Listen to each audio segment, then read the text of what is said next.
Hello everyone, this is doctor Monalisa. आज हम moisturiser के बारे में बात करेंगे।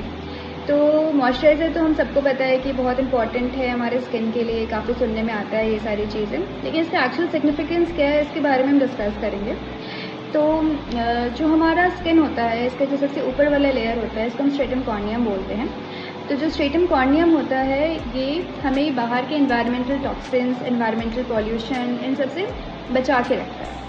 तो इसकी वजह से क्या होता है, इतने ज़्यादा स्ट्रेसेस, फिजिकल स्ट्रेस और एनवायरमेंटल स्ट्रेस की वजह से ये डैमेज होने लगता है। तो जब ये डैमेज हो जाएगा तो ये जो प्रोटेक्शन और जो हमारे स्किन का हाइड्रेशन होता है उसको मेंटेन नहीं कर पाता है। तो यहाँ पे मॉइस्चराइज़र का रोल आता है। तो मॉइस्चराइज़र क्या करता है, जब हम ऊपर से अप्लाई करते हैं तो ये स्ट्रेटम कॉर्नियम में इसी स्किन में अंदर पेनिट्रेट करता है और इसकी इंटेग्रिटी को रिस्टोर करता है। तो मॉइस्चराइज़र बहुत तरीके के होते हैं।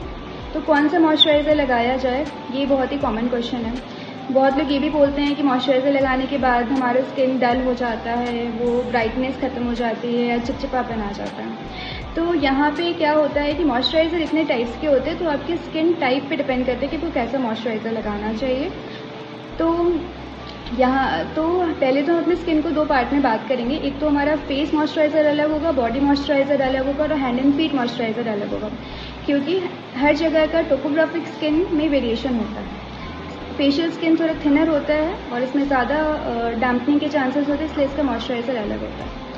तो मॉइस्चराइज़र कौन सा यूज़ करना चाहिए, तो जब आप मॉइस्चराइज़र के इंग्रेडिएंट्स पढ़ेंगे ना, तो हम मॉइस्चराइज़र को एक्चुअली 4 पार्ट में डिवाइड करते हैं।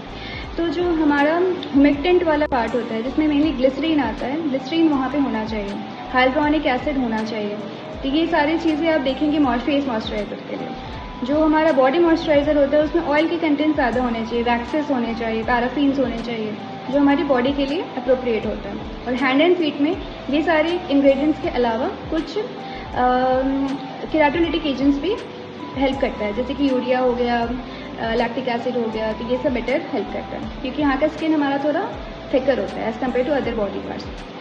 तो बात आती है मॉइस्चराइज़र लगाना कितनी बार है, तो ये आपको 2 बार तो लगाना ही लगाना चाहिए। विंटर टाइम पे आप इसका एप्लीकेशन बढ़ा सकते हैं, जब भी आपको लगे कि ड्राई स्किन हो रहा है उसके हिसाब से आप मॉइस्चराइज़र का एप्लीकेशन और फ्रिक्वेंट कर सकते हैं। जो कुछ पेशेंट्स होते हैं जिनका क्रॉनिकली ड्राई स्किन होता है, जैसे एटोपिक डर्मेटाइटिस हो गया, एक्जिमा के पेशेंट्स हो गए, तो इन लोगों के पेशेंट में क्या है कि आपको जो मॉइस्चराइज़र है ना, वो खासकर बॉडी पे डैम स्किन पे ही लगाइए। तो उससे क्या होता है कि जो वाटर होता है वो ऑक्लूड हो जाता है। जब वो ऑक्लूड हो जाता है तो वो अंदर ज़्यादा एब्जॉर्ब होगा, तो आपका एप्लीकेशन भी कम फ्रीक्वेंट हो जाएगा और बेटर यूज़ कर पाएंगे आप मॉइस्चराइज़र का। और जो हैंड एंड फीट के लिए होता है उसको भी ट्राई करना है कि डैम्प स्किन पे लगाने से वो वाटर ऑक्लूजन कैपेसिटी बेटर हो जाती है।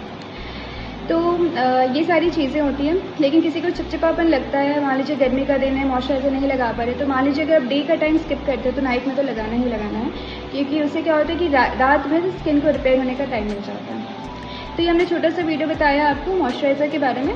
तो इट इज़ वेरी इंपॉर्टेंट, और जब भी आप मॉइस्चराइज़र लगाएं उसके ऊपर सनस्क्रीन ज़रूर लगाएं। तो ठीक है, फिर मिलेंगे हम लोग।